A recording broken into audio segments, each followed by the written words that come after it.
Martin from Secrets, the channel for learning about trading and investing. Welcome to Mark's next week, the weekly stock market analysis, where we look at the technical charts to understand what happened in the market in the previous week, and then we'll also try to find how to plan better for next trading week that's starting from tomorrow, December 2nd, Monday 2024. So here we go.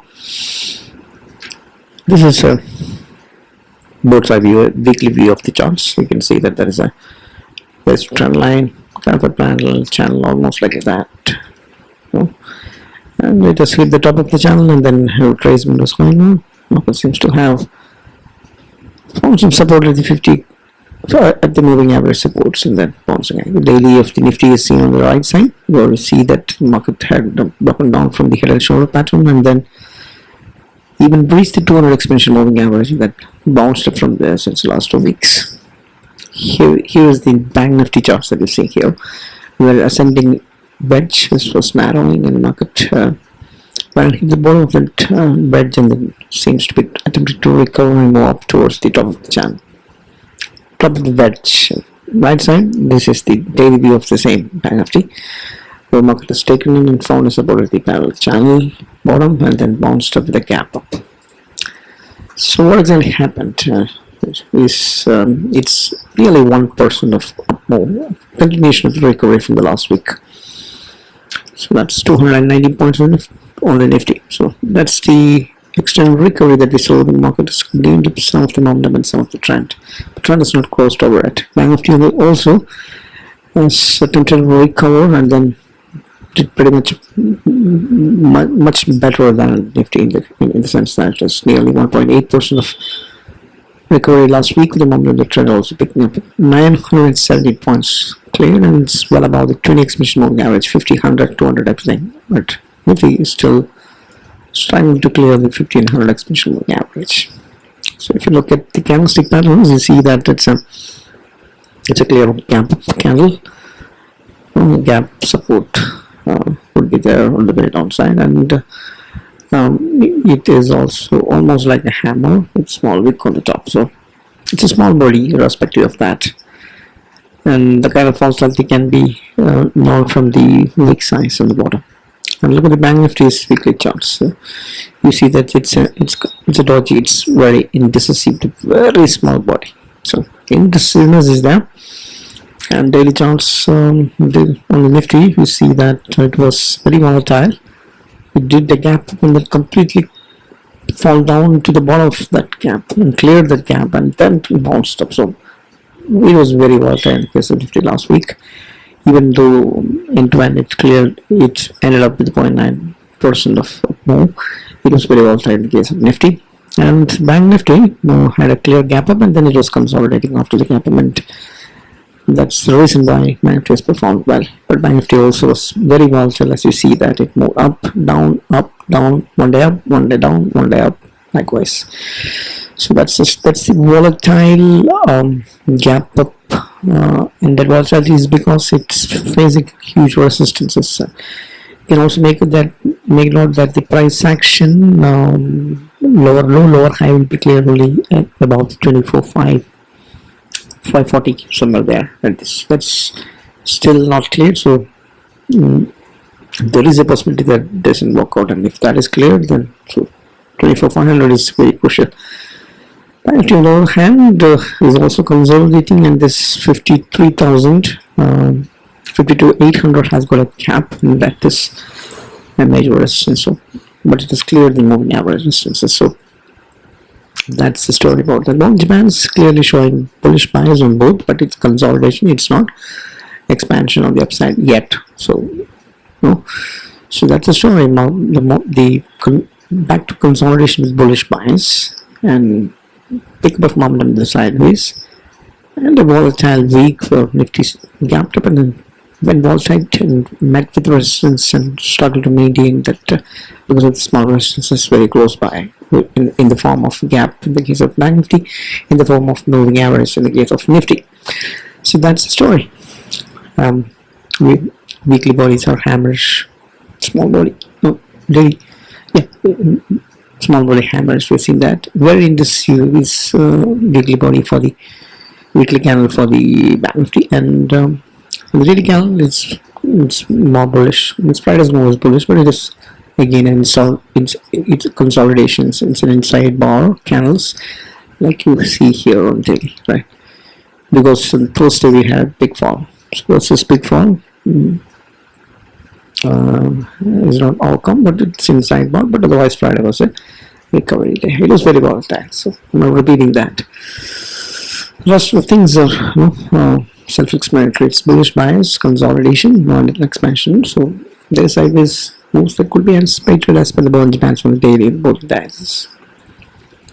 Let's move on to see the momentum in the trend indicators. RSI and ADX is what we use for that. And momentum is sideways, just like the previous week, and sideways rising, and sideways rising in both indices and both time frames. So trend is still not turned to the crossed out to the bull saws. It's still bearishness, right? But the bearishness really, as you can say, have a flattish bearish.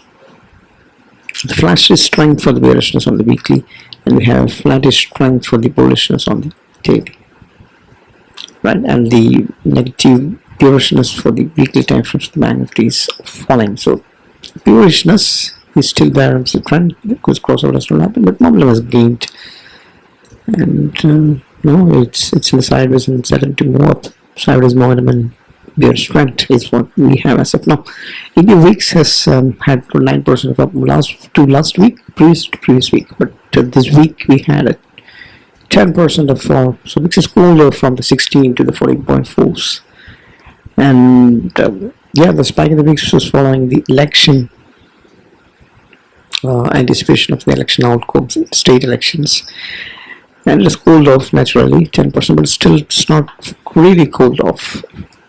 It is still in the medium range volatility, so that's something to be careful about. Weeks is not really cooled off, but previous week it is substantially cooled off after the elections, state elections. So in a nutshell, momentum trend improved, but trend has not crossed over, it remains bearish, and momentum has climbed to the sideways and maintaining there, rising up one way. Volatility seems to be high. Open interest analysis is the next thing, and here we have some contrasting. There's a divergence in the way the open interest for the futures and options are there for Nifty and the Banknifty respectively. So Banknifty, there's no weeklies anymore. It's the monthly expiry. It's December 29th only in Banknifty now, but Nifty will have the December 5th weekly expiry, levels of which we'll see the next slide, but you can see that downside in the charts as well. PCR is the put call ratio for the options weekly expiry for Nifty and Banknifty monthly expiry. For weekly it's bullish, right? For weekly expiry it's bullish. For the monthly, the Banknifty's expiry is slightly bearish, but not that bad, right? So yeah, put call ratio is bullish, but the Friday's move was a short build up in the case of Nifty. So there's some divergence there. No clear picture is emerging out as of now. We still have several days for the expiry of the weekly. Now this is how the data as of now shows for the weekly expiries of Nifty and the Banknifty's open interest based support resistance levels for the highest, based on how the highest call writing and the put writing is there. So 23,500 is where the highest support is seen. Then 24,000 is next highest support is seen. While the call writing is seen maximum for the weekly expiry of Nifty is at 24,500 and then 24,300. So the range is going to be 23,500, 24,500 mostly for the next week is what option writers are saying. But for the monthly expiring, 52, 53, very wide range of 2,000 points, and for the highest put and call writing is seen. For the next highest is at 51,000 and 52,000 for the put and call writing, second highest. So support resistances can also be found from these charts. Basically, we are using the moving averages, the Fibonacci retracement levels, the gaps, and previous resistance and previous swing lows. Based on that, these are the numbers that's derived. Let's make a look at. So, making all of these, correlate that with the option for the weekly expiry, support resistance levels based on the open interest also, and then come to a figure where you can place your bets on support resistances for the indices. Now here, as you can see, huge resistance can come in play at the zone where the 50 and the 100 exponential moving averages are there. That's coming somewhere at the 24,500 zones where the That's 24,550 were the lower high pattern also will be breached, and anything beyond that would be bullish. The confirmation of the up move, but otherwise it could indicate that more consolidation or more bearishness also could be expected if that resistance plays out very well, and then price cannot sustain at these levels. 24,000 is going to be very key support down, and if that is breached, then it goes back to the 200 exhibition moving average at 23,500, and then further down to the previous single lows at 23,300 levels, and then God knows. So similarly, the Banknifty, it has cleared the exponential moving average of 20, 100, 200, everything. So that way it's good, but there is resistance close by at 52,800 where you have the gap resistance, window gap. That is going to be crucial to have the 53,000 and 52,800 to be cleared, and after that, then it can be a big breakout of this long consolidation from the October. So that's why you got to look out for the downside. The first support could be, of course, the 50, 120, and those exponential moving average support zones at 51,200 up till that. That's where the support is going. So that is breezy. It falls down big time towards 200 exponential moving average near to be 50,000. 40,900 to be precise. So that's how the support resistance are there. These levels are marked here top. So basically, we had two ways of identifying the resistance support levels. Here, if you see the PRs, the previous resistance, Fib is Fibonacci, RN is rounding number, and PSL is previous lows, and DMA is exponential moving averages. Right, let's move on. Now, if you look at the different sector indices, you can see that previous week was recovery, of course, but none of the major sector indices are showing any readiness to take long positions, because momentum wise it is still no wait, because it's not climbed in the bull zone, so it's still sideways. But otherwise, previous week was IT sector was down, auto sector was down, and these are two sectors. IT and the auto sector was down, but not much, less than 1% of down. But recovery really happened with the metal, 2% up, pharma 1.2% up, and FMCG nearly 2% up there. Reality is 1.5%. So that's a kind of reversals. But the main thing that we have to keep in mind is that the bearish momentum is no longer there, neither in the short term nor in the medium term. So basically, market was climbing the sideways, but it's still not ripe enough for long entries, is what you can see clearly. Here on the left top corner, we have the IT, which is medium term bullish, continue to be medium term bullish, but metal has fallen to sideways and trying to move up, and auto is also sideways, taking support at the RSI 40, and they're trying to move up. Pharma has slipped from the bull zones and then once again taking a reversal and then trying to climb up, while the channel bottom is also coinciding with that. And FMCG has reached the channel bottom on the weekly charts, and then the bearishness is over and it has climbed back into the sideways. We'll have to see whether it's going to sustain there or not. So probably the correction is over on the FMCG. As for the charts on the medium term. So reality is also taking support with the RSI 40 supports and then try to bounce up. So overall everything is sideways or bullish. So there's no bear zones. So that way sector is not doing good, but not bullish yet fully to take long positions, right? Now the next analysis would be the heavyweight stocks that contribute maximum to the indices, to the bank. So HDFC Bank, look at the volumes, huge volumes, but the candlesticks has profit booking, selling pressure that has come in is 2,850 nearby. So it has made a new all-time high. It has been attempting to move up since a long time, probably since 2021 onwards. It's consolidating in this very wide range, but it's unable to break the 2,000. That rounding number is unable to break that. It has been stopping at 1,800, and this time it has recovered that and momentum has climbed, but with big volume, so that gives hopes to bulls that there's a possibility that this round the breakout may happen. So watch out for that HDFC. But if HDFC moves, it's like the elephant moving. If it moves, the indices and both indices move, the market will move, everything will move, because it's a big contribution to a heavyweight stock. Right side, you have the Reliance, which had caused all this trouble, big deep corrections, and remains with the bear zones in the medium term. So something to watch out, but seems to be have formed a hammer in the long week, indicating probably that correction is over and that market is trying to move with the green that you see on this week. But still it's in the bear zone, so we need to watch out. So this is a stock that you have to watch out if at all market is more. As long as this is trending down, it's very difficult for the market to move along. As Bank has been bullish and remains to be bullish. The green close today. Nifty, it seems like it's trying to make a cover handle, and the breakout from here could be a possibility. It has climbed back in the bull zone for the medium term. Easy is also attempting to climb back in the bull zone, but remains sideways rising. Kodak Bank as usual has been sideways up and down for long. It is here going to go on a correction. Seems to have taken a support close to the RSI 40-50 and then reversing. Seems to be forming a small cup and handle also. So yeah, so the only stock that's having bullish momentum is the Nifty and the HDFC Bank and the ICICI Bank. That's what is holding the market. Those others are all sideways, and Reliance is in peer zones actually. So look at the broader market, the mid cap and the small cap. You can see that the mid cap and small cap also are showing a gap up green candle, which indicates that probably the correction is over. But the trend has not crossed over, mind that, and does not climb to the bull zones either. So, but the recovery in the main market is reflecting the forward markets as well.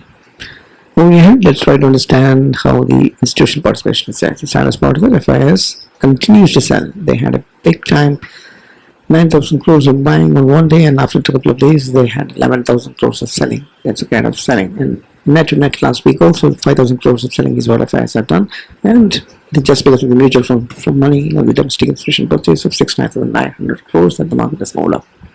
Will they continue to do the same next week? Most likely is what I would say. So as long as the FIS is not turning or reducing the selling, it's very difficult for the market to really recover fast and furious. That would happen only if the FIS coming in by. The net longs on the derivatives section of the FIS DIs also moved up last week. Right, you can see that figures here. You can see that there's 2 days of buying after a long time from the FIS side, but that followed up with a long time selling on Thursday.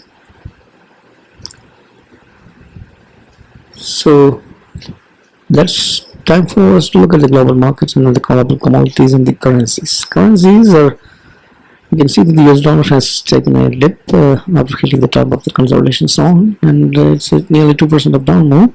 Remember, we had an 8% of up move with the price climbing to the bull zones, but seems like it has fallen, slipped slightly back in the sideways once again. Is it going down, or given the fact that there is a new person that's coming, which will another 1 month or so, dollar is likely to strengthen, but it will keep a close watch. What happens after this week's 2% down? The dollar getting stronger is not great for the emerging markets like ours. USD currency pair, we can see the charts in the bottom has hit another big number of 84.54. That's 0.16% of up move, and the rupee is historically weak now, getting weaker each day by day. That's not great news for us, for our Indian markets. Crude oil has cooled down below the trend line channel, and it's once again below the 70, which is good for the economy as such, for emerging markets which are oil importing, but not that great for oil marketing companies. Otherwise, momentum is sideways, so there should not be trouble there. But gold is not ready to move down. It had a big spike previous week, but this week it is once again slowing down with momentum technically, but it's smaller. The bull zone is huge. The huge rally of 2024 of nearly 30%, and then it's taking a small correction that seems to end it, and then once again getting ready to break the new all-time highs. So gold has taken a small correction when dollar has risen. It's okay, but gold remains to be at the peak as a hedging instrument. That's good, and it gives a worry whenever it makes new all-times, because you can market make it hit that way. Now global markets, if you see the Dow Jones and Nasdaq and the S&P 500, they are all having bullish momentums and near the all-time highs, and solid green candles may be getting formed while the anticipation of the new president's tariffs and all policies following that is being speculated widely. So US market is a mother market, and if that is moving up, then it's generally good, but considering the fear of the tariffs that could cause problems, in emerging markets, so there is some volatility that may come in the market. That's about the analysis. Let's move it with actionables and stock picks for the next week. 2-1 on the long side, 1 on the short side. CG International seems to be from couple handle breakout, confirmed breakout, and then a type stop loss of half of the candle could give a risk reward of 1:2 because Monday has climbed up, trend has closed over the bull zones, and it's likely to continue given the volume is above the moving average. Right. On the short side, you have Dr. Reddy Lamps with very bearish red volumes that is coming, and then momentum slipping this peer zones, and the trend closed over rising in strength. Parallel channel bottom is almost breached, and there is, if that support 1200 is not holding, then it is very likely that it can fall further down to give a risk reward of 1:2. So that's a short trade. Dr. Reddy's and alongside Syngene International to stock pick for the next week. Remember, this is for litigation purposes, not for trade recognitions at all.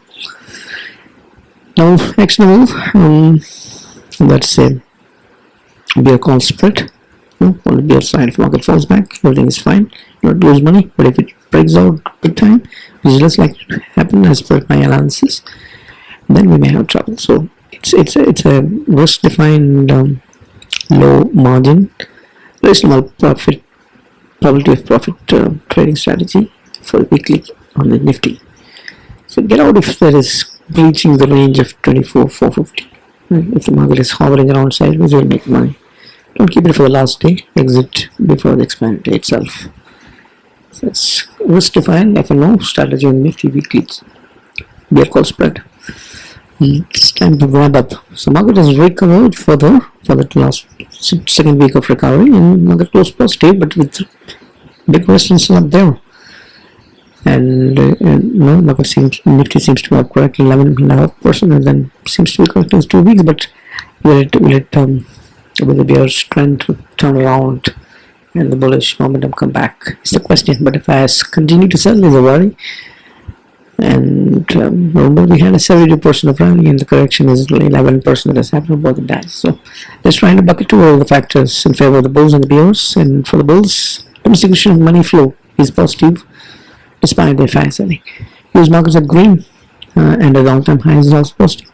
Nifty has cleared all the moving averages, and there is a potential that a breakout could happen from the consolidation zone if the gap is taken out at the 52,800. Given the fact that Banknifty has open interest futures is also a short covering build up on Friday, and open interest for the PCI of the Banknifty is bullish. So this makes Banknifty stronger, and that's positive in favor of the bulls. So daily candlesticks are green from both Friday, on both the dices, and both demands are bullish bias, although it's not bullish expansion on the upside. It is sideways but bullish bias. So that way, it indicates that less likely for the market to expand on the downside at least. So bulls can hope for the market to expand for the next week that way. Heavyweight stocks are all sideways, back to sideways from small slip pages into the BS zones. With respect to the momentum. The sector indices also have recovered and claimed back the sideways momentum. Broader markets also seems to be bouncing up a bit, just like the main market. So what's in favor of the bears? The Banknifty weekly candle is indecisive doji. Indecisiveness, this is what market does not like. So if there is indecisiveness, then it's likely that market can break down. So questions about that. Also, the lower high pattern on the Nifty is still not cleared. Consolidation breakout is still not confirmed to the Banknifty. FI has continued to sell even this week, despite the 1.5 lakh crores of selling that happened in October till now. And Nifty is still below the 20 expansion moving average. India weeks is really not cool off. These are all factors that's in favor of the bears. So you have refrained from taking long positions unless you get a confirmation based on price action, all these different technical parameters. Unless you get a confirmation, do not go for longish, because market charts will not confirm that. Global cues are not great. There is some more thing going on. This US elections, new tariff, volatility going on, and all that. So my view is mildly bearish even now, because I have not got a confirmation bullishness. Although recovery has happened. Now keep that in mind that whenever there is a big black swan event that comes in, all of a sudden without any then or major events have unexpected volatility may come in, then all the technical analysis will go for a toss. So you have to keep that in mind, but that don't happen every often, right? So next week is the levels will be 23,000 and 24,800 for the Nifty and 50,000 and 53,500 for the Banknifty. So as long as this 26,000 and 54,000 is taken out, is not taken out, then it will become consolidation. And if that is taken out, we get back to the rally once again. So just to wrap it up, always have hedged positions and always have portfolio level hedges as well, because your capital is the only thing that you have and that has to protect it, right? Take happy losses, that's fine, you can always get back, but if your capital is wiped out, you just can't. So keep that in mind, always hedge, and no, especially if you're trading derivatives. Now hedging strategies options also can be used for making regular rental incomes. Check out the playlist to know more of that. That's all I have.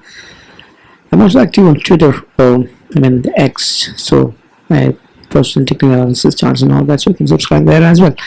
But with respect to this video on the YouTube, if you like the content, subscribe, like, put in your feedback, comments and all that, and share with your friends so that a few more subscribers comes in. Right, thanks in advance for that. And that's all I have. Thanks for watching. Happy trading, happy learning, happy investing. Bye bye.